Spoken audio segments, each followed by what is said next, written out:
Hello, if you're just joining, just ask that you keep your mics muted and that your camera's off and that you communicate with me through the chat function. Alrighty.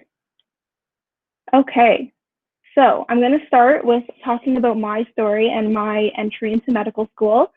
So last year I was at the University of Guelph and I studied biomedical sciences. I actually got in out of third year, so that actually limited me a little bit in terms of where I could apply, because lots of schools require you to have 4 years of education, but some require only 3. I also did not take organic chemistry and I didn't take any English courses, so that also limited me a bit on where I could apply. So these were the 4 schools I applied to: McMaster, Queen's, U of T, and then also U of M, which is University of Manitoba. So out of those 4 schools, I had interviews at Queen's, U of T, U of M, and then I was accepted to U of T and U of M. And out of the 2 I was accepted to, I decided to go with the University of Toronto. The whole thought of Toronto just really excited me. Big city, lots of hospitals, close to home. I'm from Kitchener-Waterloo, so it's not that far if I want to go visit family. But University of Manitoba was a really great option too, as I have family in Manitoba, so it would have been also a really cool experience. For anybody that's just joining, just keep your cameras off and put yourself on mute, and then you can communicate with me through the chat function. So I've just briefly gone through my story to medicine. So as you can see on the slides, those were the schools I applied to and the 2 I ended up getting into. So that's all I'm going to go into with my personal story, because I know we're all about you guys right now. But if you do have any more questions about my story to medicine, please don't hesitate to ask those questions later on too. I'd be happy to answer them. So we're going to switch gears and talk about the ABS, which is the autobiographical sketch, which is part of your OMSAS application. So the ABS has a maximum capacity of, I'm just going to quickly answer this one question. Mac is McMaster. I know that's not how you spell McMaster, but that was just my short form I used. Okay, sorry. So the 3 common concerns with the ABS are not having enough filled out, as you can have a max of 32 entries. And some people feel that they don't have enough. They only have 20 or they have 18. And they feel that they are going to lack in the capacity of having enough on their ABS. Another common concern is not having research, and then also that your ABS may not be balanced. Maybe you have a bunch of volunteer experiences and almost no extracurriculars. And the reason I say that example is because that was the boat I was personally in. So I would like to highlight for you guys quality over quantity. So I personally only had 22 entries on my ABS out of the max of 32. And this was stressful. I didn't know if that was enough, if I was going to be looked down upon compared to someone else that had all 32 filled out. But it really boils down to the quality of those entries. What you gain from those experiences, how they show that you're well-rounded, how they show that you are a great potential med school applicant.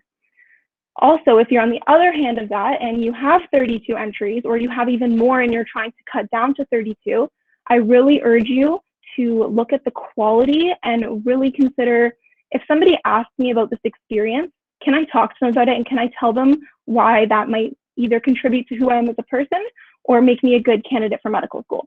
And really try and have every single one of your entries be of good quality. If you're kind of in the middle sometimes, so for me personally, I grouped things. So instead of having redundancies and having, so I'll use my personal example, I was involved in lots of different music things. Instead of having band, choir all listed separately, I grouped them and just listed it as musical involvement. That way there's no redundancies and each entry really shows a different part of who I am. So the other thing I wanted to highlight is there are no musts. So this kind of relates back to research. I personally did not have research, and I heard that U of T is very research focused, which is true. They are very into their research, and if you have research, that's absolutely wonderful.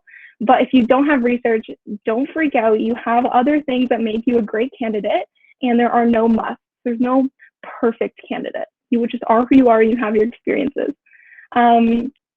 Also, strive for balance, but recognize you're only human. So again, like I said earlier, I had a lot of volunteer and not that many extracurricular, and I was worried about the balance of the different categories. So when I first thought, okay, I want to get into medicine, I thought volunteer, volunteer, volunteer, which is great. But then when I actually looked at it all on paper, I kind of saw this isn't very balanced. But it is what it is. It's part of my story. Sorry, I'm just admitting one other person. So strive for balance and recognize you're only human. Also, if you joined a bit late, that's okay. This is all going to be recorded, so you'll be able to refer back to any parts of the presentation. And then we still haven't started the Q&A session, so I'll be able to answer everybody's questions.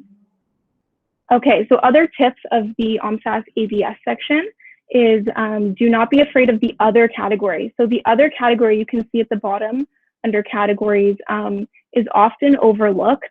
People don't really know what to put in it, and when in reality, it's a category that can really highlight what makes you a unique applicant, or maybe some really important things that make up who you are. So some examples I included here: maybe you're fluent in multiple languages.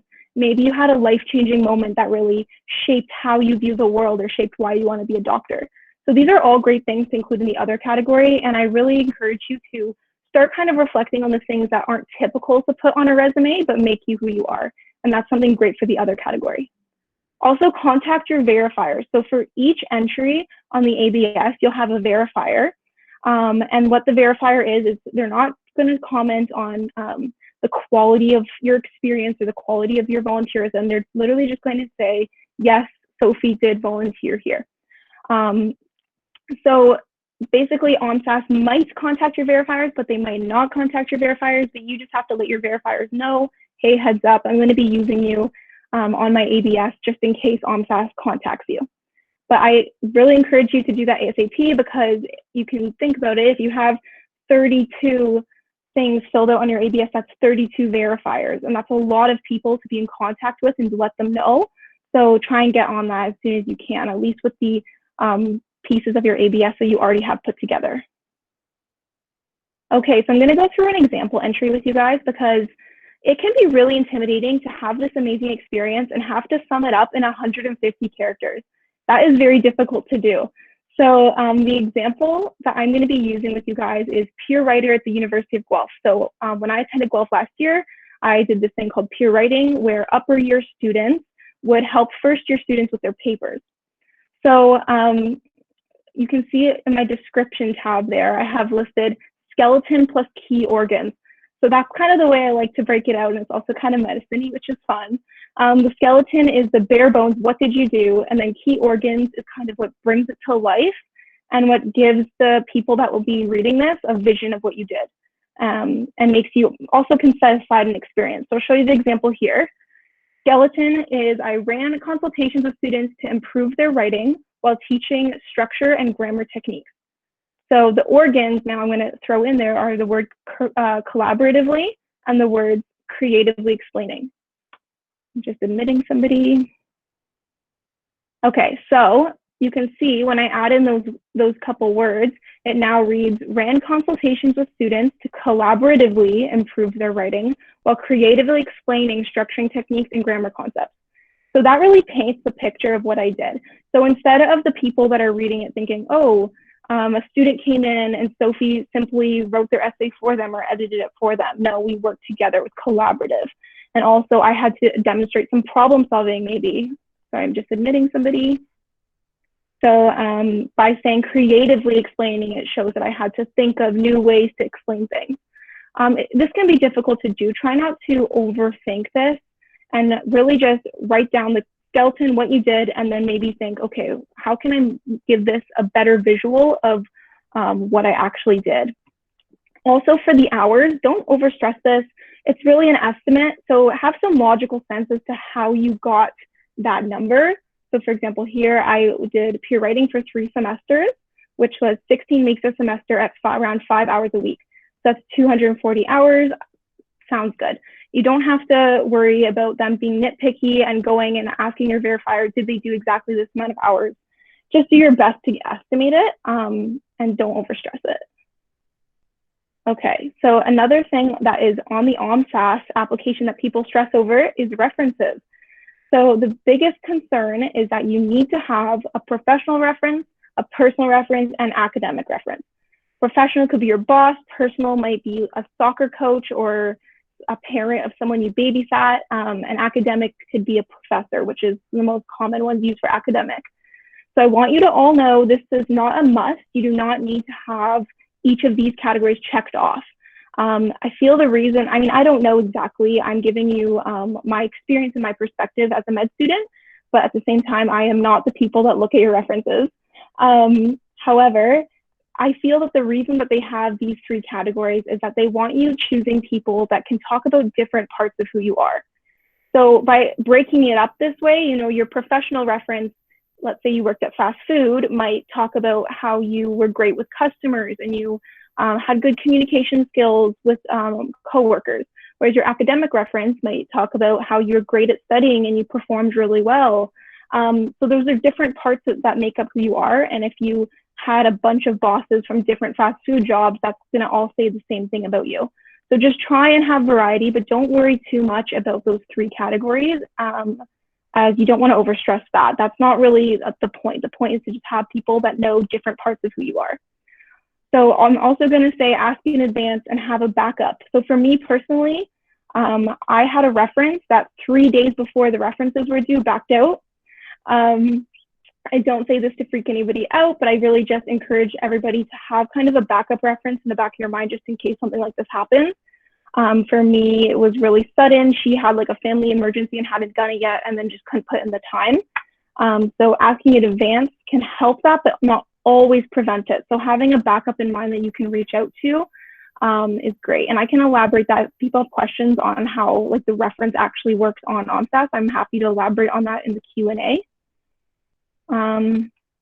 So I'm happy everybody's using this free session. It can be really helpful, but if you want to go a bit more in depth and have some specific question answered about your ABS, these are what Future Me MD has to offer. So we do live one-on-one editing. So in that situation, we would be on a video call, just you and I, and then we would talk about your experiences. I could reflect on maybe my experiences and we can bounce ideas back and forward to each other. We can also do essay work if you're working on your essays.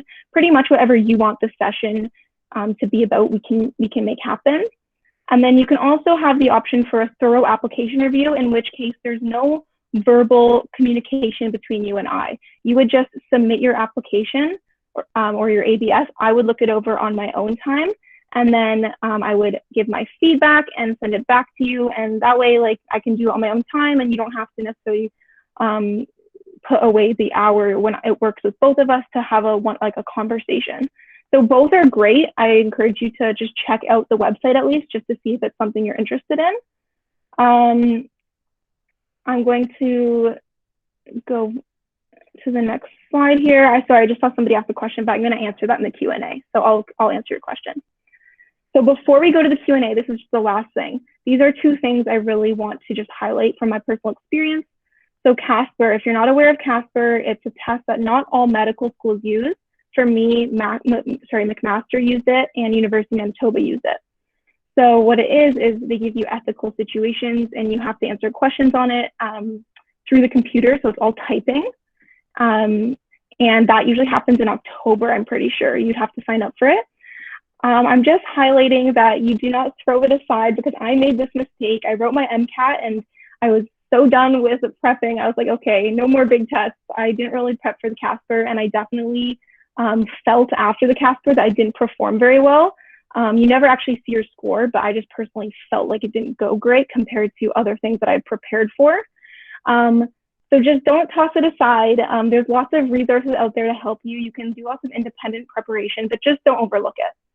Also essay writing. So I'm highlighting this because I go to UofT and UofT really likes their essays, as you can probably tell. There are, I think, 7 essays in total.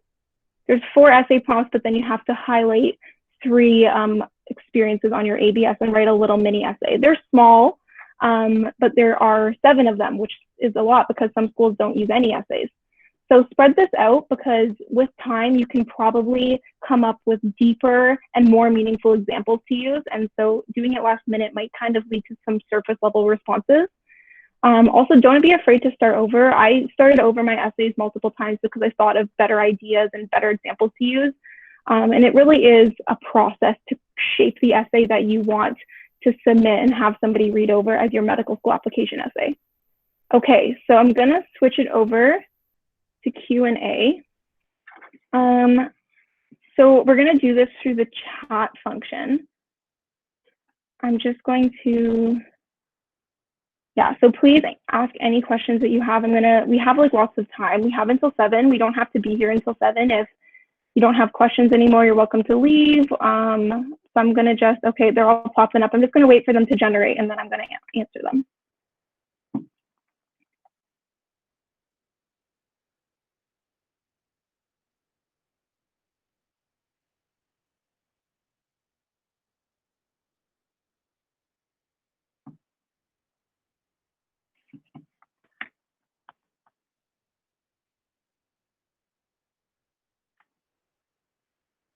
Okay, I'm gonna start.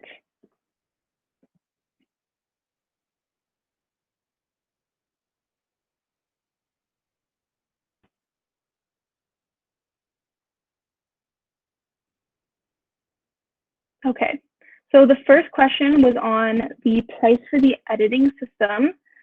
So if you want to do I'm just looking at my phone because this is a pretty new job for me. So I'm just trying to like remember everything accurately. So if you have the one-on-one consultation with me, it would be, I think, $65 for a consultation.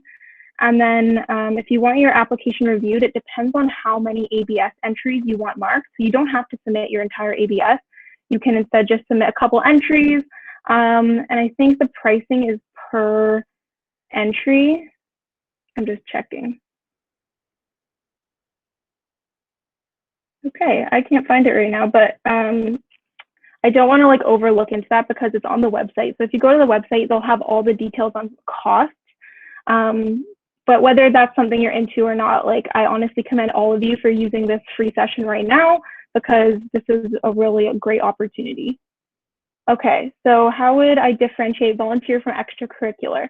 So this one, sometimes there's gray areas. So I had a couple activities that I felt overlapped. I can give an example was the peer writing that I talked about because it was technically volunteer, but there was an honorarium. So we were given a small amount of money at the end as almost a thank you. But if you broke it down to the hourly pay, it was like nothing. So I actually don't remember if I used it as extracurricular volunteer, but I don't think it's a big deal. Like if you had a bunch of extracurricular and you wanted to put it on your volunteer, that's fine. Or if you had a bunch of volunteer and you wanted to put it on your extracurricular, that works too. Sorry, actually, I think I was confusing it with jobs, but okay. Sorry, let me just reiterate that volunteer work, I would say, has more to do with the community and you taking time to really invest in the community and give other people anything. Honestly, I feel like, okay, so for example, I think my experience as a peer writer counts as volunteering, but then also a hospital placement could count as volunteering. And those are very different. Extracurricular, I more included things like my musical involvement, certain clubs that were more interest clubs. Maybe you love going for runs. That could be one of your extracurriculars. It's not a set defined rule of what counts as what. It's really like you can just think, I feel like this is an extracurricular, great, put it under extracurricular. I don't know if that was a great explanation. And I feel like you guys might have lost my train of thought at the beginning. What I was trying to do is originally differentiate between volunteer and work. Okay, so can you take the Casper test during the year you apply in? Yes, I believe you can. So I took it in October and then applied that year. You don't have to do it the year in advance, but you might want to look into when the deadlines are. It depends on the school probably as well. So that's something that you should probably just like look into. Is it okay to include hobbies under the other section? I ask this because the only person who can verify hobbies for me are friends and family. Therefore, should I not include hobbies? So this was a very difficult one because you want to include the things that make you who you are. And maybe you love sewing, or maybe you love reading nonfiction. You can still, like, those would be great things to put in the other section, because I feel like the other section are maybe things that you don't have the perfect verifier for, but please do not by any means leave them off because you are having trouble finding like the perfect verifier. They are difficult though. I can relate with the difficulty of finding a verifier for the hobbies and like stuff like that aren't like big group activities or aren't a job. But yes, I would probably put hobbies in either the other section or maybe extracurricular. But again, I don't think like they're super strict about the categorization. Okay, how was your experience with preparing and taking the MCAT? So I wrote the MCAT somewhere between second and third year. I prepped for it for maybe 3 months, and I took a course. So I took the Prep 101 course and used the Exam Crackers book. It was an overall extremely stressful experience. I'm not gonna lie. It was probably when I like go back and look at the entire journey to medicine, the part that was really difficult because it's a lot. You have to prepare yourself for a really difficult type of test that you are not used to doing. Because in typical undergrad, we study and we write down our answers, and that's not how the MCAT works. I could do a whole other session on the MCAT, so I don't want to drag on too much into that. But it's also just, since it's such a long test, I feel, and you're prepping for it for so long, you have to really power through, and it can be a toll on your emotions and on your psychological well-being. So you just need to be very aware of your mental state and look for support from, because all med students have to go through it. I had to go through it. All my friends here in medicine have to go through it, and everyone that's applying is going through it. So you can all relate to each other, so support each other. But overall, it was a really good experience. And now looking back, like I feel like I prepped really well, and I was happy I took a course. But looking back, it's always gonna like not be as bad as when you were in it. But it's not bad. It'll be fine. You'll all be fine. Okay. So people are asking if I mind sharing my stats.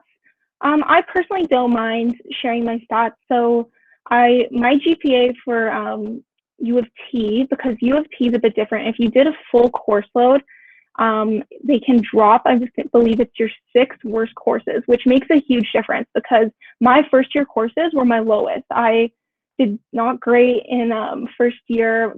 Killer Chem, they call it at Guelph, really got me. I think it was low 70s, and it was really pulling my GPA down. But when U of T dropped those courses, it pulled it up to a 4.0, which was amazing to apply to U of T with. Besides that, my GPA was, I think, a 3.93. MCAT, I got a 518 on the MCAT, but U of T specifically, you just need to make the cutoff. So I had lots of friends that didn't do nearly as well in the MCAT or had to do the MCAT multiple times and like just scored the cutoff, and they're here in medicine. So if you don't score that high, please do not be discouraged. Apply anyways. U of T specifically is one of those schools that, since you just need to make the cutoff, don't be scared with like trying to get the 99th percentile or 95th percentile. You just need to make that cutoff. All right. How do you recommend addressing referees that ask for drafts, keeping in mind the CAF format? Okay, sorry, I'm having trouble understanding this question. I might maybe just like reword it or clarify. I apologize. I can come back to it too. I'm just going to move on for now, but maybe you just have to reword it. What GPA should you aim for to have for the University of Toronto? So this changes year to year. I believe the cutoff, or I believe the lowest GPA score for my year was pretty low. And not that it's low, but like it wasn't like a 4.0. Like it was, I think, a 3.4. But I would just, honestly, it depends on how your school does the GPA system. So at Guelph, I don't know if other schools work this way. To have a 4.0 in a course, you needed to have above an 85. And when I realized that, I stopped stressing a lot because I realized, okay, an 85 is still hard to get, but I didn't need to necessarily get 99s in every single course. As long as I like met that 4.0 cutoff, then it would pull my GPA up slowly and slowly and slowly. So just do your best, but don't be so discouraged by numbers, because if your GPA is a little bit lower, like you might have something else that pulls you up above somebody else. Like it's really hard to tell. And some schools they call them black boxes. Like you have no idea what they're thinking. There's been people I know at Queens that have like 3.0s that get in, and then someone with a 4.0 doesn't. And I don't want that to freak out the people with 4.0s that are applying. I'm just saying that really you are not just your grades. You are an overall full, well-rounded candidate, and they look at every aspect of who you are. And if your grades are suffering a bit, that doesn't mean you're never going to be a doctor. Okay. While filling out the application, I realized I don't have any publications or major awards. Based on your experience, do you think this puts me at a disadvantage this cycle? Okay, so I also did not have any publications, and I had like the scholarships that are like very not basic. I'm not trying to downplay a scholarship. A scholarship's amazing, but like the entry level scholarships that you get from your high school grades. And I also had this concern because this is very daunting when you see other people applying and they have all these publications, da da da. But no, I do not feel it puts you at a disadvantage at all. Honestly, I feel like, again, you are a well-rounded candidate. They're going to look at everything you have, and they're not going to look at your awards section and say, this person didn't get offered a scholarship, therefore does not deserve to be a doctor. That's not how it's going to be, but I do completely appreciate the stress around comparing yourself to other people that may have had awards or publications. But no, I do not personally feel that this would put you at a disadvantage. Okay. So what volunteer things was I personally involved with in undergrad? So during my undergrad, when I first realized, okay, I'm going to switch over to medicine, because originally I actually wanted to do veterinary. And so I feel that I just had the misconception that I couldn't do medicine and that veterinary was easy, which is so wrong. I just thought, okay, maybe it'd be easier to be a vet and that I'm not capable of becoming a doctor. So wrong, just as hard to become a vet, just different. You just have to do different types of volunteering and know different stuff, take different courses. But you still need to do well in school, and it's still difficult. So but I realized this was silly and I want to do medicine. And so I switched over and thought first thing I should do is get all this hospital volunteering. So in my first couple of years, I did do some hospital volunteering at Grand River Hospital in Kitchener and also at Freeport Hospital, which is a rehabilitation center. So I worked, it was such a really meaningful experience to me because I was doing the music rehabilitation and I love music. So I got to sit with the patients as they were like played music, and it really like highlighted their day, and it just made me feel like so good. It was just a really great experience. I also did peer writing at the University of Guelph, which you already heard about. That was the second year. And I did this group called Meal Care, which advocates for food insecurity within the community, and they really work to divert food waste. So these are just some things that really I thought were interesting and I wanted to become involved in. But also when I tell you that I wanted to be a vet at first and kind of started creating my whole resume in first year, please like let that be encouragement that if you feel right now you are lacking on your ABS, it's okay. Like you have lots of time to add to it and to make it better. I also included on my ABS some high school stuff. You don't want to include too much high school stuff. I heard to limit it to about 5 things because it's kind of at the point when you're applying in your past. They want to know about who you are now, not who you were when you were 16. But I still included some stuff because I felt that it shaped who I was. Sorry, I'm going on a tangent. Okay, can verifiers for the ABS be students? I believe they can be students. I don't think there's any restriction on that. I don't want to tell you that 100%. But actually, no, now that I think about it, I definitely had verifiers that were students. So for example, that meal care group I was a part of, the head of meal care was a friend of mine. And then there was the other head of meal care, which I didn't know as well. So I didn't feel it was a conflict of interest. And I asked them to be my verifier, and they were a student. That was in my year. What do you feel is the strongest part of your personal application? Okay, so personally, I feel what I loved about my application was my work experience as a PSW. For those of you who don't know what that stands for, that's personal support worker. So PSWs work with people that have disabilities. They work with people that are elderly, basically anyone who needs care. So I would do things such as toileting and bathing. And then I would also have clients that would just be elderly ladies that needed me to keep them company or take them to the grocery store. And I just felt that experience is something that I'm happy I did, because it really gave me the raw, real experience of working in the vulnerable sector and doing like the dirty job. I don't say dirty as in it's dirty. I just say I had to really get face some difficult things and ask myself, am I cut out to be a doctor? Am I cut out to have the emotional capacity to deal with some really sad health-related things? And so when I was asked in my interview about my PSW experience, I felt that it was just something that really maybe set me aside from other people. But that's just a personal experience, and don't feel scared by me saying that. If you didn't work as a PSW, that's okay. You don't have to. Everybody's different. Okay.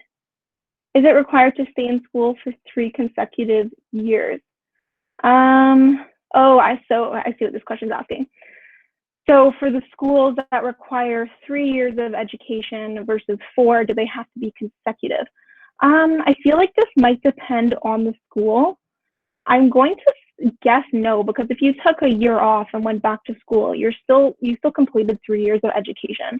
And when I applied, I just had to have the guidance counselor after I applied, when I was already accepted, I had to have the guidance counselor send something just saying, Sophie completed the courses required for 3 years. That's it. So they didn't say in a row. They just said I had to have done the 3 years of school. So I don't think that it is consecutive. You can always email the admissions of each school you're interested in just to be verified on that. Is there funding available? Oh, somebody's just entering now. I don't know if you're asking if there's funding available for Future Me MD. Honestly, I'm going to ask that you maybe email Future Me MD to ask about that, because I'm not exactly sure. I'm sorry to say that. I just don't want to give a false answer to that question. Okay. CARS tips. CARS. So CARS, for those of you who don't know, is part of the MCAT. It is one of the sections, and basically you don't study for it. So there's no content that you need to know. Basically, a reading will come up, and it could be on a completely random topic, like let's say plants or something like that, or it could be on some history event. And then you read it and you answer the questions on it, but you don't study the content for it. So this is a really difficult one. And I feel that personally, it's honestly practice. And I know that's really annoying to hear, because everybody says that. But one site that I used was, oh my goodness, what's it called? Let me just quickly check.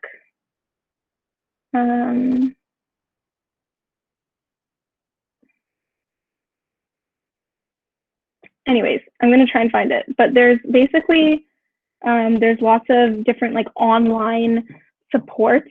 There's different websites that have basically CARS passages put up every single day, and then you can go on and use those practice passages every day to practice. But I'd honestly just, Jack Weston, shout out to Idris, who just gave me that answer. It was Jack Weston. Yeah, also for CARS, I suggest when you first start, don't time yourself. Just go through slowly and really work on actively reading. So read it, and are you processing when you read it, or are you zoning out?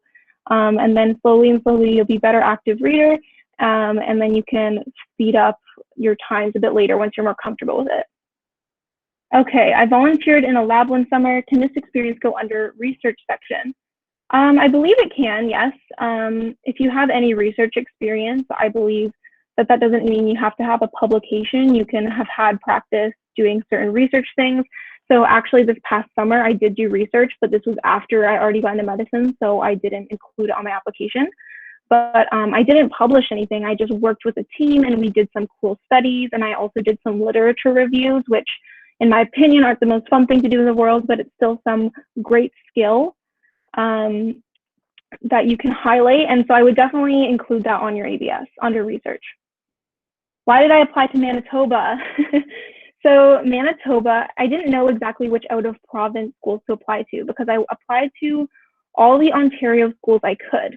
And again, the things that limited me were that I was only out of third year. I didn't have organic chemistry. I didn't take English. I believe those were my limitations. But then I applied to University of Manitoba because I was eligible, as in they were allowing applicants out of third year, but also I have family in Manitoba. that is where my mom's whole entire family is there. So like if I went to Manitoba, it wouldn't have felt like such a big change, and it might have been actually a fun experience. Okay, do you think it matters if I apply to medical school 2 years after graduating because I want to get PR first? No, I think that's totally fine. So I'm in medicine now, and it's actually amazing how different everybody is. Everyone has completely different backgrounds. So my friend group actually has two people out of their masters, one girl who did engineering and then worked for a couple years as an engineer, and now she applied to medical school and got in. So everyone has a different pathway. If that is the pathway you want to take, go for it. I don't think it matters at all. If anything, it will just give you more life experience when you apply to medicine, more things to talk about, and make you even a better candidate. So go for it. What would you say were your top activities that you believe helps you get accepted? So A, PSW, I'm speculating here too. I have no idea. I don't know what ones they saw and they're like, oh, this is good or this isn't good. But PSW, I just felt personally, I already talked about a bit, but was one that set me aside. I felt that my experience as a peer writer at university was really good, actually. I felt that it showed that I was a good communicator and I cared about my community. I also, this is kind of funny, people might laugh at this, but I put Dungeons and Dragons on my ABS. If you don't know about that, it's like this fantasy role-playing game, and people might go, oh my gosh, I can't believe you put that on your ABS. But I felt like it set me aside, and it's something I'm passionate about, and I do with my family, and I do with my boyfriend, and it's a really fun thing. And so I put that under the other section, and so maybe they saw that and laughed, or maybe they saw that and thought that was cool. I don't know. That was something that was kind of different. If you use an academic reference, how did you go about finding a professor? Okay, so this is difficult, and I didn't know if I should go be asking my professors to be my reference because I felt like they didn't really know me. I would go and ask questions, but I wouldn't like form meaningful connections with my professors. So my academic reference, I say in quotes because it was actually one of my supervisors from peer writing at the University of Guelph. So they had their PhD, but it was in English, and they never taught me personally. It was just they are a professor that I connected with through through an extracurricular, through volunteering with the peer helping community. So that is just kind of my trying to get an academic reference. I feel like that's fine, but if you really want a prof, I would just encourage you to utilize office hours, and I would encourage you to utilize office hours anyways. Like if I were to just give you advice on undergrad, because that's when you can, they have office hours for a reason. You can bug them, you can tell them to reteach you something. Please use your professors, they're there to teach you, and that's also how you can form those connections if you want to end up using a professor on your references. Or you can also volunteer in a lab with a professor or do research with a professor. The only other thing I can think of is that there's lots of fourth-year courses that are kind of like research courses or mini introduction to doing a thesis courses, in which case you probably would have lots of one-on-one time with a prof and might be able to form those valuable connections to use as a reference. Okay. I've worked as a research assistant in the past, not sure if this fits better under employment section or research. Okay, true, because that's a job and it's research. So in this case, I would stick it under research specifically because there is a tab for research, and I feel like they kind of just want to set aside those that have that experience from just other typical jobs or any other job. You could put it under work, that's not wrong if you were paid for it, but I would put it under research. How did I prepare for the MCAT without taking Orgo? So organic chemistry, I was always very fearful of it. I didn't want to take it and have it tank my GPA. So I thought, okay, I'm just not going to take it. I'm going to try and avoid it. But for the MCAT, you do need to know some. And let me just tell you, the amount you need to know for the MCAT is not near what you would need to know for an organic chemistry course. So if you've taken an organic chemistry course, then you're set for the MCAT Orgo. That's great. But if you didn't take an Orgo course, the amount you're going to have to learn for the MCAT is a lot lower. So I took an MCAT preparation course, and I also really used Khan Academy. That really helped me. So that's how I learned the Orgo stuff I needed to. what is the financial aid like for medical schools? Is it similar to OSAP? So OSAP can continue into medical school. You can apply for OSAP and they'll give you money for medical school as well. They also have other grants. There's lots of financial support. Like, do not let, I know it's difficult if to not let finance discourage you from medicine, because medicine is an expensive road to take. It really is. But there are a lot of financial supports in place, and no medical school wants to not have a student because they can't afford it. That is like their nightmare. They don't want that to happen. If you get accepted and you're struggling, they will help you find the support. And also there's this beautiful thing called a line of credit, which basically you tell the banks that you're with that you're looking for a line of credit once you're accepted in medical school, and then they'll give you a lot of money. I think that it's around $350,000, but it is all like credit. So whatever you spend, you will owe an interest, but it's a low interest. And this is honestly how everyone pays for medical school. So that is there too in place to support your education. In terms of volunteering, where should you focus on volunteering for? Honestly, I would get some hospitals or some healthcare related stuff, but also just do what you're passionate about.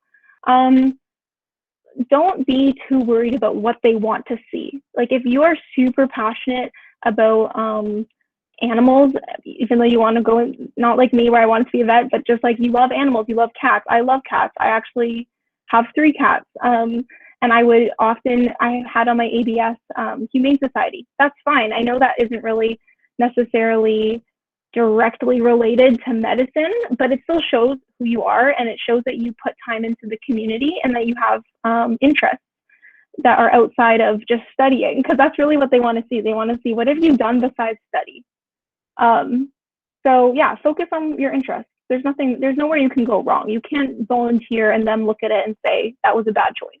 That won't happen. How did I prepare for Casper if I could do it again? Okay, so I had a friend who just got into OVC, which is a veterinary school attached to Guelph, and this year they had to do the Casper as their interview. So the way she prepped is the way I would do it. It was amazing. She actually, I don't know what company she used, but she used a prep course, kind of similar to an MCAT prep course, but basically she met with the consultants and would do practice Caspers and then have them look it over and give her feedback. And like when the actual Casper came, she was ready to go. However, I know that is a pricey route to take, as prep courses are expensive. So if I were to try and do without a prep course, I would just ahead of time schedule in every day that I would do some practice Casper, and I would look up ethical situations and practice typing out responses, because my difficulty was the typing. I'm a very slow typer, and so being able to type a response that really highlighted what I would do quickly was difficult for me. So I would just need to prep that ahead of time, because that's really where you're going to see improvement, is from practice. If you took an individual class at a school, i.e. over the summer, how do you indicate when it says degree type? Individual class at a school, i.e. over the summer? Okay, so yeah, I definitely was never in this situation, but I had people I knew that took like physics over the summer or orgo over the summer from a different school. I would just go with whatever degree type you are doing as your degree, unless this was completely separate. So like you took a programming course just because you were interested in programming, then maybe put that under, and it was like a college course, put that under college. Or I don't really remember the exact options, but I just want to urge everyone that, like, again, it's not like if they see something and they're like, you categorize this slightly wrong, that you're not going to get accepted. Just do your best to categorize it how you feel, like what makes sense to you. If I apply to med school after my second year and get accepted, can I ask them to defer my acceptance to the year after so I can start it after 4th year? Okay, so I do think this might depend on the school. Either that, or you might have to have a reason. I'm really sorry if that is not really a great explanation. Sorry, I just lost my place. Just gonna get back to it.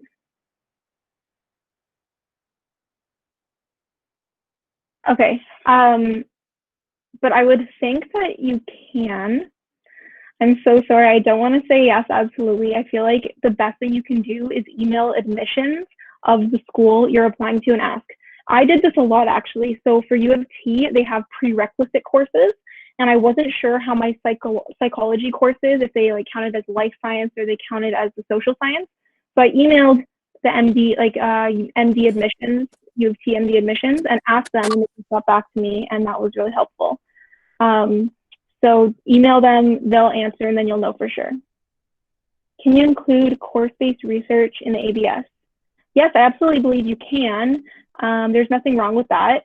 If you took a course and you did some research within that course, that is some research skill that you now can highlight on your ABS, and that's absolutely fine. And if they want to ask you to elaborate on that, like in an interview or something, then you can. But yeah, no, don't shy away from that. That's totally fine. Okay, how many clubs did you join? I'm worried about not having enough. So in terms of actual clubs, I don't know that I joined like any like clubs, like such as like, I don't know, improv club or like clubs that are kind of just fun. I feel like most of my things I joined weren't really, like I joined peer helping, but that wasn't really a club. It was more of like a kind of volunteer student group. But in terms of the number, I wouldn't worry if you feel like you don't have enough. Like just join what you want to join. Join what you enjoy. Don't just join something just for the sake of joining something to put it on your ABS, because they're going to be able to read through those kind of entries that are like half like, you know, not like authentic, like I'm really passionate about this, and it's kind of like, oh, I joined this club and like just to put it on my ABS. So in terms of the amount, it's hard. I don't want to give a number because it's really not like a magic number.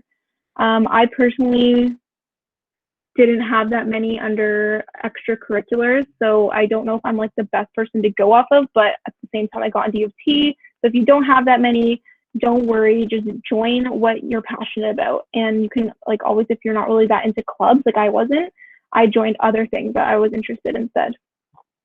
Okay. Do you group things like being part of a school club together? 1 year as a member, 2 years as an exec, 1 year as president. Yes, I personally did.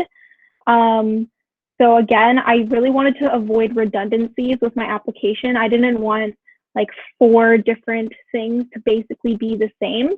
I know that can be difficult because sometimes if you were like part of something and you did 2 different things, maybe like they did in that situation, like you can highlight 2 different things you did for each part of those, because I know here the question said member versus exec. So you would have different responsibilities as a member or an exec, but I would probably still just include it as one. But again, there's no rules. If you're like, no, I'm very passionate about having them separately, that's not wrong. You can't go wrong. Just make sure if like you're reading it out, if it sounds really redundant and you're basically telling them the same thing about you, then maybe group them. When should you start preparing for the MCAT? So I only prepared for the MCAT for 3 months. I know lots of people put years and years of prep into it, or they at least like start a year ahead or 6 months ahead. I kind of cut it close. I wouldn't really suggest going shorter than 3 months. So basically I did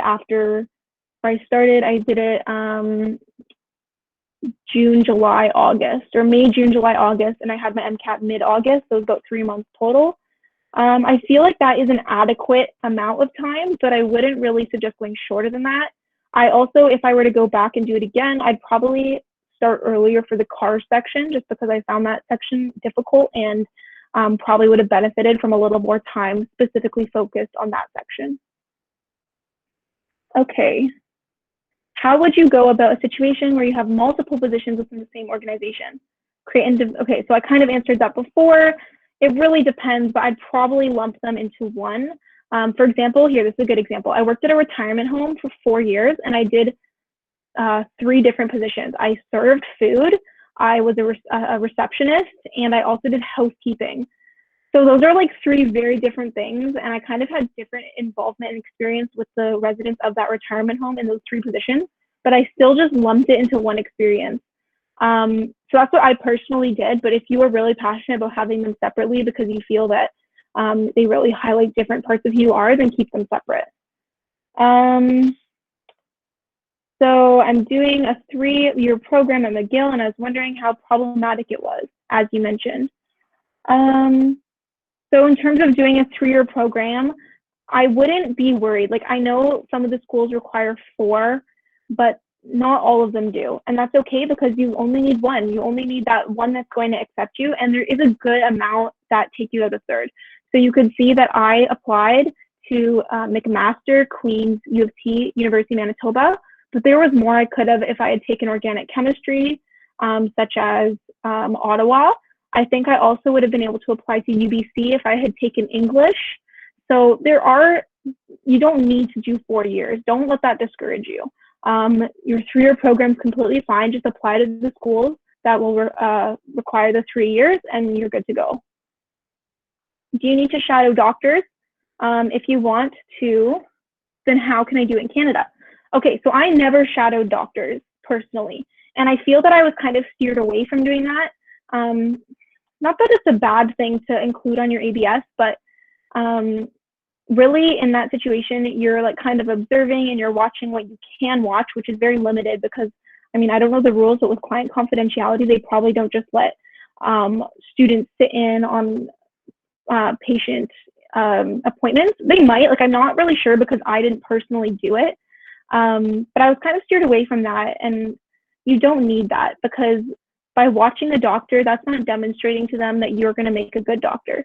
Whereas if you volunteer, even if it's just like helping patients move from one part in the hospital to another, like portering patients, that might seem minuscule, but you have to interact with patients. You need to be in a hospital environment, and like you can really learn a lot from those positions. And you're also showing that you're dedicating your time towards helping others. Whereas shadowing a doctor is really only for yourself. If you shadow a doctor, it's because you want to learn, which is great. Whereas if you volunteer, you're volunteering to not only learn, but help other people. So it's a really more impactful to volunteer than shadow. If I stopped an activity due to COVID, but plan to continue after, would the ABS entry date be present or before COVID? I would do present personally. Like I had a couple things on my ABS that were maybe like I would do that. Like for example, let's say you did things, but you were only in school. So like, let's say when you were in school, so you do it for the fall semester, winter semester, but then not over the summer. And then fall semester, winter semester, you would like still include the time over the summer as your total time. So yeah, just stay present. If you're still planning on continuing it, then it's not your fault COVID happened and you're still a dedicated member of that team. You're welcome. Someone said thank you, it's very sweet. Can you add high school extracurriculars in the ABS? If you can, for a verifier, could you just put the teacher's name and school info? Also, when you said to let them know, what if you don't have their contact now? Okay, great question. So I would try and limit it to about maximum of 5 things on your ABS from high school, just because again, they want to see who you are now, not who you were in high school. So still include those big things that you felt were really important from high school, but you don't want your whole ABS to be high school stuff. So yes, you can include things from high school. I think they said the age is like 16 plus. Like they don't really want to hear about 12-year-old you.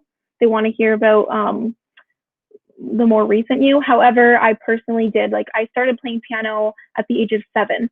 So I put that on there, even though I was 7. I said from 7 to now, I've always played piano and that's something I'm passionate about. Doesn't matter if I start at 7, like they still want to know that. They just don't want you including like, oh, I was a part of this club in grade 8. They want you to like kind of limit it to more recent stuff. So for verifiers, what I did is I went to my high school website and like went to the teacher information and like found their emails. Like they're for us, it would be WRDSB, which is the Waterloo Region District School Board. And I emailed them and I asked them if they'd be my reference. This can be difficult and it can be hard for that, like to reach out, especially if they might not be working at that school anymore and maybe they don't reply because well, luckily now school started, but over the summer it can sometimes be hard to reach teachers. But just do your best and reach out now. Like reach out as soon as you can so it gives them time to respond and it gives you time to find an alternative verifier if for whatever reason they're not replying. So for example, for me, one of my high school things, the teacher wasn't getting back. So I asked another teacher that knew me well if they would be willing to verify it for me. And they said yes. So even though they didn't like run that club, they knew me in high school and knew I did it. So they could verify it for me. Would shadowing be considered extracurricular or other? I would maybe It could be both. I feel like you can't go wrong categorizing it as extracurricular or other. I have a hard time with this one because I didn't shadow, so I don't personally know what other med students that did shadow, where they categorized it. So maybe reach out to if you know other med students, or honestly just go with your gut, because again, they're not going to look at it and say they should have put this in this category. Like, it's fine. They just want to see what you've done. How is the interview process? Okay, I know we only have a couple more minutes yet, so I'm going to answer this question. And then any questions I didn't answer, I apologize if there's quite a lot. But if you email the Future Me MD your questions, I'm sure they can get back to you. Or even on the Instagram post where they advertise the session, if you ask them there, I will personally reply to them. So you can do that too. Okay, so the interview process for UofT Med School, it was 4 mini interviews. So basically 12 minutes per station. And you go in and there's one interviewer, and for 12 minutes, they ask you questions. And then they have an ethics room. They have, I think it's a communication room. They have one that's personally about you. And then I don't even remember the other, but there's 4. You can find it if you look it up. So it's actually my favorite interview process because it's just a one-on-one conversation, but you have 4 chances. So if you kind of feel like you didn't do well on one, that doesn't mean you're screwed. You're fine. You have 3 other opportunities to do well. So my interview was in person. I don't know if they're doing them in person or online this year. That will be interesting to find out. But even if they're online, I had to do an interview for Queens online, and that was fine. I mean, I know I wasn't accepted into Queens, but the interview process was pretty seamless online.